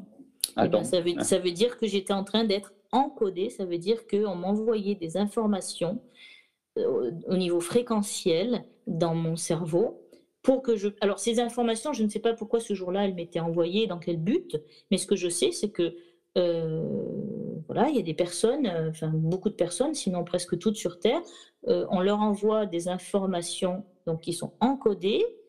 C'est des codes, hein, les informations sont des codes binaires, enfin c'est des codes, et qui vont par exemple faire en sorte que l'inconscient s'ouvre pour laisser passer telle ou telle information, ou pour que le cerveau puisse accueillir de nouvelles données, c'est-à-dire une mémoire qui s'agrandit, ou pour que le foie fasse tel ou tel travail en plus qu'il ne fait pas. Voilà. Donc, c'est ça des encodages. Ok. Et avant de rebondir sur une autre question que Burko va te poser, en fait, par rapport à cet encodage-là, est-ce que c'est possible, par exemple, de prendre une pierre, un minéral, de pouvoir, par exemple, encoder une énergie particulière de soin pour que cette pierre, une fois qu'elle va être encodée, elle va pouvoir elle-même, d'une manière autonome, renvoyer cet encodage que toi, tu as fait à l'intérieur de ce minéral? Oui, bien sûr. On le fait avec... personnellement, je l'ai fait avec des cristaux qui sont personnels. Moi, je le fais à mon niveau personnel. Je le fais pas. J'explique aux gens comment le faire pour eux-mêmes, en fait. Hein. Avec du cristal de roche, puisque le cristal de roche, c'est quand même un minéral qui peut porter la mémoire. Et donc, on peut encoder un cristal de roche. C'est ce que j'explique dans un des stages, là. L'encodage d'un cristal de roche. Et donc, on lui donne, en fait, on lui envoie une information précise sur ce sur quoi on veut travailler actuellement en accord avec et en interaction avec le minéral qu'on va porter sur soi en général ou avec lequel on va travailler. Par exemple, moi j'ai mon cristal maître, c'est un cristal qui fait à peu près 10 cm de long et après à peu près 2-3 cm de large, qui est encodé pour la guérison, pour l'amour, pour mon travail, pour m'aider à me connecter quand je fais des écrits, des choses comme ça, quoi. Voilà. Ok, merci beaucoup pour ta réponse, Judith. Et il y a Caroline qui pose une question. Caroline, tu veux poser de la question, tu sais, par rapport à l'exemple du bijou que Judith donnait directement? Oui, alors justement dans l'exemple du bijou, tu disais que quand tu as pris la pierre, il y a une entité qui est entrée en toi. Et donc je me disais, mais du coup, si la personne qui portait le bijou enfin non, je vais formuler ma question autrement. En fait, est-ce que cette entité était aussi dans cette personne? Alors, Je elle est pense que passée. oui. Ouais. Elle a fait un petit partage sympa. Merci. C'est une fête, voilà. Ouais, c'était la fête, ouais.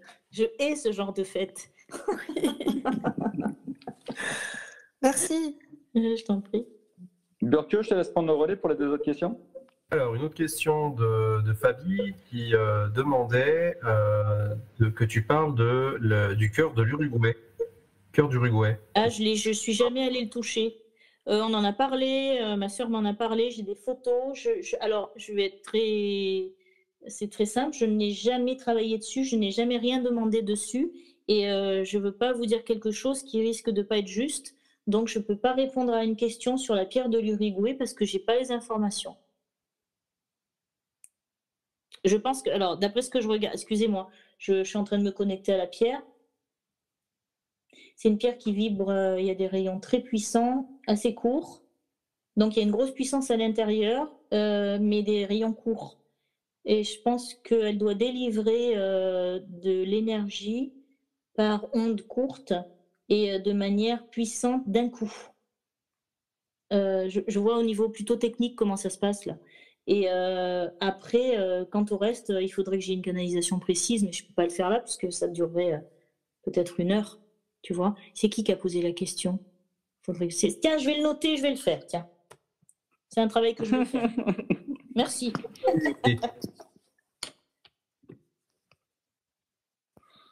Non, mais je vais pas le faire tout de suite, les amis. Hein.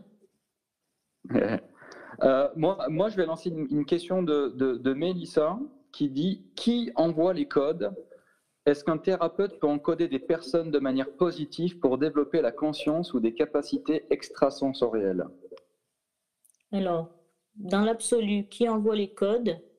C'est des êtres d'autres dimensions qui prennent soin de nous et qui nous font avancer sur notre plan personnel et qui sont plus évolués que les terriens, mais qui œuvrent pour l'amour et l'avancée de la race terrienne. Ok. Et un thérapeute, donc, peut-il, lui, encoder, comme il pourrait le faire avec une pierre, mais on va dire une personne d'une manière positive, justement, pour développer une multitude de choses, que ce soit conscience, capacité extrasensorielle, ouverture de prédisposition, de dons. Est-ce que c'est techniquement possible? Je pense que c'est possible à partir du moment où le thérapeute le fait juste comme un canal et dans l'accord absolu du divin. C'est-à-dire que, attention, un thérapeute n'intervient pas sur une matrice s'il n'a pas l'autorisation du divin. C'est-à-dire que sinon c'est considéré comme un viol.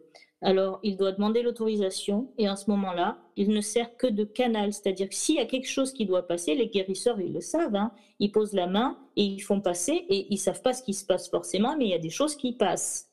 Et l'encodage se fait à ce moment-là. C'est comme ça qu'aussi il y a des guérisons qui arrivent. Hein. Quand on pose les mains, etc., il y a des fréquences, il y a des ondes, hein, c'est des ondes électromagnétiques, et puis c'est le magnétisme hein, quand on fait. Bon, donc oui, il y a ça, et après aussi des informations, les codes, des informations, mais le gars qui fait ça ou la nana qui fait ça, c'est juste un canal. Il ne doit pas intervenir en son nom. Ça me sonne faux, là, si quelqu'un intervient en son nom, tu vois.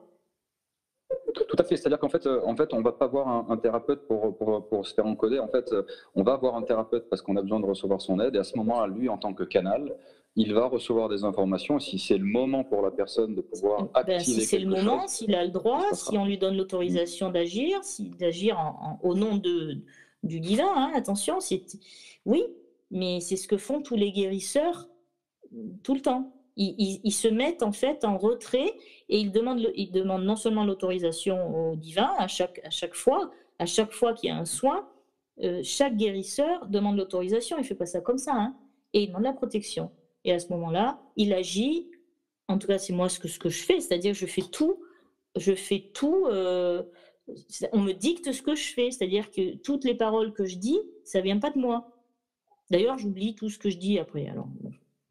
Voilà. Ok, merci beaucoup pour la question. Et je voulais aussi poser la question de Muriel qui demandait en fait, est-ce que l'encodage qu'on peut recevoir se ressent par des formes d'ondes vibratoires ou de sensations de pression au niveau coronal? Et j'aimerais juste affiner la question de Muriel. Est-ce que ces sensations, elles peuvent être énergétiques, physiques et les deux? Les deux. Alors, il peut y avoir des sensations physiques, c'est-à-dire qu'on peut ressentir une pression au niveau du coronal, on peut ressentir des frissons, on peut ressentir les poils qui se hérissent ou les cheveux qui se dressent sur la tête. Et au niveau, donc ça c'est au niveau. Et ensuite, on peut ressentir aussi des pressions psychologiques, je ne sais pas comment dire. C'est-à-dire qu'on sait qu'il y a quelque chose qui arrive là, il y a quelque chose qui se passe. C'est à l'intérieur, c'est plus fort que nous. Ça, c'est une info qui est plus forte et qu'on exprime. Et on la reconnaît au bout d'un moment. Au début, on ne sait pas qu'est-ce qui se passe, pourquoi c'est ça. On me presse de faire ça. Et alors, c'est juste une sensation, tu vois. Voilà. Donc oui, ça peut se manifester par plein de choses au niveau de la tête, mais aussi au niveau du corps, des espèces de frissons, je vous dis. En général, quand on a des frissons, c'est qu'il y a quelque chose qui se passe. Hein. Et donc oui, c'est possible, les deux. Ok, merci beaucoup pour la réponse. Je vais laisser reprendre la parole Björkio, qui avait, je crois, d'autres questions. Alors, on a une question de Priscilla qui demande si au niveau des encodages, il peut arriver que les encodages puissent être plutôt d'influence négative. Pour moi, non.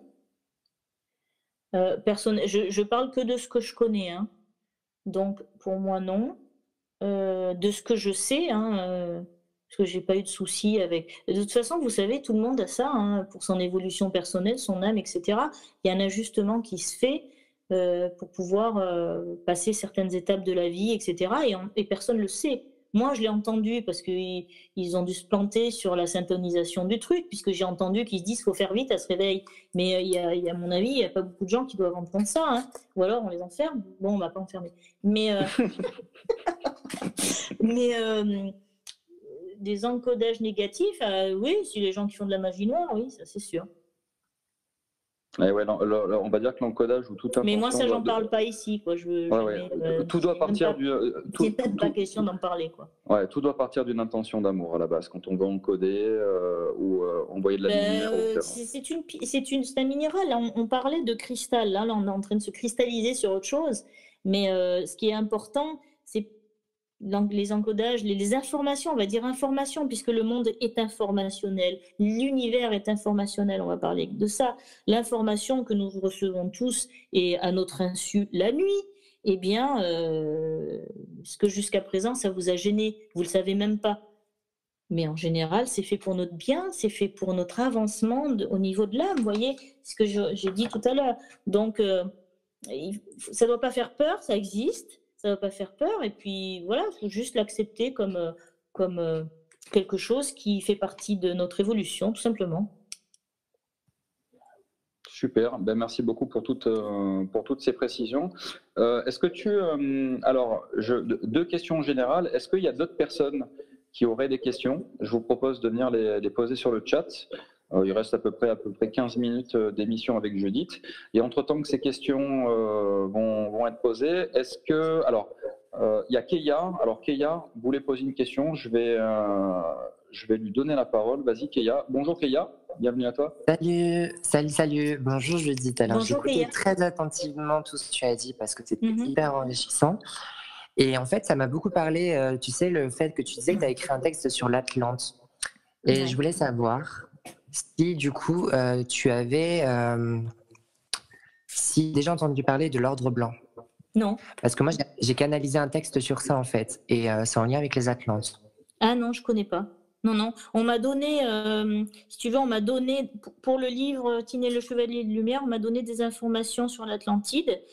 Certaines sont romancées, mais d'autres, c'est noyé dans du vrai. Et donc, mais j'ai pas l'ordre blanc, non, ça n'a pas été mentionné. D'accord, ok. Qu'est-ce que c'est? Du coup, c'est une sorte de, comment je peux t'expliquer ça? C'est un ordre de la vérité, de la pureté, de l'authenticité, et en fait, ils sont là pour, entre guillemets, comment je peux te l'expliquer? Au pire, je t'enverrai mon texte. Parce que, en fait, c'est un texte que j'ai canalisé, donc moi, je m'en rappelle pas comme ça en soi. C'est un texte que j'ai canalisé, donc en fait, moi, comme tu dis, quand tu reçois l'information, tu la transmets et ensuite, tu ne sais plus rien. Bien, moi, c'est exactement la même chose. C'est pour ça que ça me parle beaucoup, en fait, ton histoire. Ouais. C'est pas similaire à la mienne, en tout cas. Ah oui, tu sais, ouais, ça ne m'étonne pas. Hein. Tu sais, quand tu fais un peu le tour et que tu vois comment ça marche réellement, y a beaucoup de choses qui se ressemblent, hein, beaucoup d'histoires qui se ressemblent, bien sûr. Merci, du coup. De rien. Merci à toi, Kéa. Merci, Judith. Björkö, tu avais une question qui est intéressante, tu sais, sur les... Alors oui, on a une question d'Isa qui, en fait, aborde la thématique des orgonites. Ah là là, ça aussi, je sais pas. Eh ben, c'est comme la pierre de l'Uruguay, je le note et je vais... Tu sais que ça fait un moment que je sais qu'il faut que je canalise un truc là-dessus pour savoir. Alors, il y a des choses qui sont bien à l'intérieur, mais pas tout est bien. Il y a des choses qui vibrent moins bien. C'est fait avec une espèce de résine, n'est-ce pas? Exact. Alors, au niveau de la résine, il y a des vibrations que là-haut, on n'aime pas trop, mais il y a des choses à l'intérieur de l'objet qui sont pures, d'après ce qu'on me dit.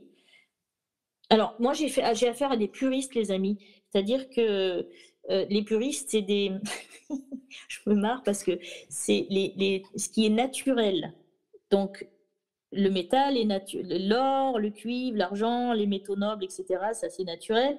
Et les minéraux, les cristaux sont naturels. À partir du moment où tu mets un truc qui est d'origine synthétique, ça convient pas. Sauf que ce qu'on met à l'intérieur, des fois, alors je suis en train de regarder, visualiser ce qu'on. Est-ce qu'il y a des dents? Parce que je suis pas fan je suis pas pro des orgonites. Est-ce qu'il y a dedans, il y a des espèces de métal qui tournent comme des vortex? Alors en fait, moi j'avais étudié ça parce qu'on avait eu des salons vocaux là-dessus. Et en fait, effectivement, il y en a qui utilisent donc de la résine végétale justement pour garder un côté éthique. Et dedans, il y a du métal semi-précieux qui est utilisé et non précieux. Et également, on retrouve des minéraux dedans. D'accord, donc c'est ce qu'on m'a dit. Donc les minéraux, le métal, tout ça va bien. Et on me montre un truc, un espèce de métal qui tourne comme un vortex, là, vers le haut. Ça, d'après ce qu'on me dit, c'est les choses qui font monter en taux vibratoire l'objet. Mais alors, voilà, ce que je vous dis, c'est des puristes. Là, on me dit qu'en fait, il faut que vous appreniez à connaître mieux les minéraux, les amis entre guillemets. Hein. C'est vraiment l'humain doit se reconnecter à la puissance et à la connaissance minérale, qui est une richesse absolue et qui va directement à l'intérieur du cœur. Et en fait, ça suffit. Je suis désolée, j'étais en train de canaliser ça. Ça suffit pour réaligner vibratoirement des chakras, donc des organes et un être. Maintenant, si l'orgonite convient bien à telle ou telle personne, et si ça ne lui fait pas du mal, pourquoi pas? Je veux dire, à partir du moment où on sent que ça nous fait du bien, oui, tu vois. Mais moi, j'ai affaire à des puristes, si vous saviez, c'est un truc de dingue. Donc on aime bien relier l'humain à la nature et à la création divine par excellence, l'essence. Donc, les choses qui sont dans la nature, déjà. Aïe, okay. Aïe, aïe, je ne me suis pas fait des amis, là. Hein. Ah non, au contraire. En fait, moi, j'ai toujours pensé personnellement que j'ai toujours été attiré par les orgonites, mais je me suis dit que pour vraiment pouvoir parler de ça, en tout cas pour ma part, il faudrait que j'en fabrique, que je teste pour voir vraiment s'il se passe quelque chose, en fait, tu vois. Ah ben oui, bien sûr, il faut le faire. Hein. Il faut le faire. Mais je ne suis pas une professionnelle des orgonites, alors je suis mal placée pour ça. Je rebondis tant qu'on a le temps encore, il reste quelques minutes. Il y a Mélissa qui pose une question. Où peut-on acheter ces livres et est-ce qu'on peut mettre en pratique le livre Pensée induite? Ce qu'ils m'ont dit. Ah bah, le mettre en pratique, oui, là, je vous le recommande, hein, puisque moi, je le relis une fois par an, hein, ça fait 8 ans qu'il est écrit, je le relis moi-même une fois par an, vous voyez. Donc, en fait, c'est un livre d'enseignement en fait, on peut piocher tous les jours un enseignement ou le lire du début jusqu'à la fin. Mais ce sont des enseignements de lumière qui sont vraiment puissants, c'est-à-dire qu'une phrase, elle peut vous faire 15 jours. Hein. Et donc, oui, bien sûr, à chaque fois qu'il va se passer quelque chose dans votre vie qui va résonner avec un enseignement que vous avez lu, bah, vous allez travailler dessus. Et de toute façon, les informations que vous lisez, justement, elles s'encodent dans votre être. Et c'est à l'intérieur de vous, dans votre inconscient. Et quand ça doit ressortir, ça ressortira et vous rappellerez qu'il y a un enseignement sur le mental, tiens. Oh là là, il faut que je le relise parce que là, le mental, il commence à m'énerver, mon mental. Tu vois. Ça fonctionne comme ça, ce livre-là. Et on met en application du mieux qu'on peut pour grandir. Hein, voilà. Ok, en tout cas, Judith, je suis ravi et j'espère que tout le monde a été ravi de pouvoir échanger avec toi et entendre tout ce que tu avais partagé. J'aimerais pouvoir remercier tout le monde pour la présence de chacun, les questions qu'ils ont posées, pour les nouveaux, pour ceux qui sont là régulièrement. Remercier ceux qui ont participé aussi à l'émission. Et je voulais savoir s'il y avait quelqu'un encore qui avait un dernier mot à dire. Sinon, je voulais te laisser la parole de fin sur les quelques minutes qui restent, si tu voulais nous transmettre un message particulier. Pour le coup, vu qu'on parlait de canalisation, j'aurais une petite question. C'est par rapport à des canalisations qui ont été réalisées dans les années 80 et qui commencent à réapparaître actuellement. Alors, du côté anglophone, par rapport à un Indien qui se fait appeler Sam the Illusionist, qui entre autres canalise ce qui se fait appeler comme le complexe sociétal Ra. Et c'était pour savoir si tu en avais entendu parler, et c'est principalement tourné autour du concept de la loi 1. Pas du tout. Je ne connais pas du tout. Mais je suis intéressée de lire, bien sûr. Si on veut bien me faire passer les liens, pourquoi pas. Je t'enverrai. Et d'ailleurs, Björkyo, je rebondis sur ce que tu as dit, parce que j'ai vu Judith, en fait, une de ses canalisations. Il est allongé dans un lit, en fait, et il canalise, par exemple, il peut faire une canalisation, mais qui peut durer un long moment, pendant 1 heure, 1 heure et quart, 1 heure et demie. Il est allongé avec une couverture, par exemple, avec Métatron ou des maîtres ascensionnés. C'est très impressionnant et très intéressant, les mots qui sont partagés. Ouais. D'accord. Ah bah oui, c'est possible de faire ça, hein, bien sûr.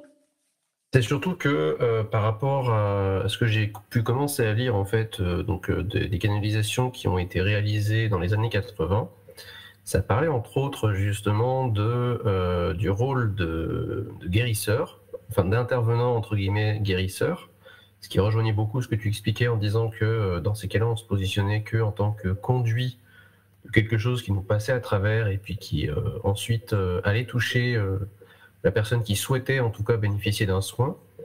Et il y avait une forte insistance sur la nécessité pour le guérisseur d'avoir en amont réalisé un travail assez approfondi de nettoyage de soi pour que justement l'énergie transmise ne soit pas ternie, entre guillemets. Ah oui, je peux comprendre, tout dépend de la fréquence de l'énergie transmise, parce que si vous transmettez une haute énergie à quelqu'un qui n'a jamais travaillé sur soi, ça peut faire des dégâts, vous savez. Si une très très très haute énergie arrive sur quelqu'un qui est vierge de tout, enfin pas vierge, on n'est jamais vierge de tout savoir spirituel, mais on est déjà tous spirituels, mais je veux dire qui n'a pas l'habitude de la lumière, ça peut le brûler. Hein. Donc ça me semble logique et normal ce que vous dites. Mais je voudrais bien qu'on m'envoie quelque chose là-dessus. Avec plaisir, je laisserai Björkyo s'en occuper, il est très bon pour ça en fait. Ouais, c'est sympa, d'accord, merci. Sinon, en fait, je suis en train de regarder les questions. Quelqu'un qui m'a dit où est-ce qu'on pouvait acheter les livres. En fait, je crois que les livres, si j'ai pas enlevé le lien, normalement, on peut peut-être les commander sur mon site judithtedesco.com, peut-être encore sur Amazon. Si, Je mettrai, j'avais retrouvé tous les liens, je remettrai dans le replay pour que tout le monde l'entende. Je remettrai les liens du site, des livres, de tout ce qui peut être disponible, parce que c'est vrai qu'il y avait des livres qui étaient en rupture, et moi j'avais trouvé difficilement, je voulais reprendre le livre sur la lithothérapie, et je remettrai les liens dans dans le replay pour que tout le monde puisse y avoir accès. Et j'aimerais juste si tu veux bien, Judith, donner la parole à David qui avait une question pour toi. Donc je vais activer son micro de suite. Voilà, bonjour, coucou David. Oui, coucou tout le monde, coucou Julien, Bonjour. coucou Judith. En fait, en lisant ta bio tout à l'heure, Judith, j'ai vu que tu étais aussi pratiquante en Reiki. Et tout à l'heure, quand Björkyo parlait, je me suis posé cette question comme ça qui m'est venue. Est-ce que le Reiki, pour toi, tu l'utilises toujours? Est-ce que ça a toujours une valeur particulière? Est-ce qu'il y a des protections particulières à avoir autour du Reiki? On entend beaucoup de choses autour de ça. Oui, il y a des polémiques là-dessus. Ouais. Alors en fait, avant d'être avec l'Heureuse Dame, je crois il y a 10 ans maintenant, ou un peu plus, j'ai passé mes degrés de Reiki. J'ai commencé comme ça, c'était pour m'occuper de mon dos, tout simplement, pour moi-même. Et puis, en fait, donc au début, si tu veux, je faisais des soins comme ça, sans être éclaireuse d'âme. Tu vois, j'étais déjà un petit peu... J'avais déjà un peu envie de peut-être m'occuper de mes proches, pour commencer. Mais après, j'ai arrêté très, très rapidement quand je suis devenue éclaireuse d'âme. Ensuite, si tu veux, on m'a dit où mettre les mains, comment mettre les mains. Et puis, à un moment donné, si tu veux, l'énergie d'amour universelle qui passe à travers les mains, c'est à partir du moment où elle est bien canalisée et que c'est une intention d'amour pur et qu'elle est liée au divin, dans l'accord, etc. C'est la même partout. Ouais, donc en fait, les protections à avoir, alors si vous voulez que je vous parle de protection, bon, c'est difficile, mais la plus grande des protections, les amis, la plus grande des protections, c'est l'amour que vous allez générer par votre énergie du cœur. À partir du moment où vous visualisez, vous êtes connecté à votre cœur, si vous êtes connecté si vous avez fait suffisamment de travail sur vous pour vous aimer, vous respecter, vous allez rayonner, vous allez commencer à rayonner beaucoup plus fort, beaucoup plus loin, et à partir de ce moment-là, travailler cet amour qui émane de vous et visualiser ces rayons qui forment comme un bouclier, comme on dit, mais si vous montez votre taux vibratoire en faisant un travail d'introspection poussé, et c'est important aujourd'hui de savoir comment on fonctionne dans ce monde-là pour pouvoir travailler sur soi et du coup s'élever. C'est important parce que les vibrations changent, parce que les taux vibratoires de la planète se modifient. Il y a des accès, il y a des accélérations, il y a des décélérations en ce moment. Il faut s'adapter, les corps humains doivent s'adapter, c'est pas facile. Donc moi je vous invite à vraiment méditer, travailler sur vous et émaner de cet amour. Et c'est cet amour qui va vous protéger en fait. Parce que cet amour, l'amour c'est ce qui vibre, la plus grande fréquence, c'est l'amour. Donc à partir du moment où vous émettez cette grande fréquence en permanence autour de vous, qu'est-ce que vous voulez qui vous arrive? Je te remercie. Oui. C'est la réponse que moi je me donne. Et en tant que praticien Reiki aussi, voilà, j'ai plus trop envie de mettre de mots et voilà, le seul mot, c'est l'amour, quoi. Vous savez, je veux pas faire, mais en fait, mon mot de fin, si je pouvais en dire qu'un seul, c'est amour. Waouh. Ça s'arrête là. Ouais, c'est très Merci. bien. Merci David pour ta question et merci Judith pour ta réponse. On arrive à 22h30. J'aimerais tous vous remercier. Voilà. Ouais, love. J'aimerais vraiment, une fois de plus, Judith, te remercier infiniment pour être venue partager toutes ces connaissances, toute cette richesse, toutes ces belles choses. Je te remercie. Je t'en prie, pour c'était tout. un plaisir, Julien. Tu as un petit amour. Voilà un petit amour, ce Julien. C'est gentil, je te renvoie. Si vous saviez les canalisations qu'il a, je ne vous en parle pas. Mais alors, c'est du lourd.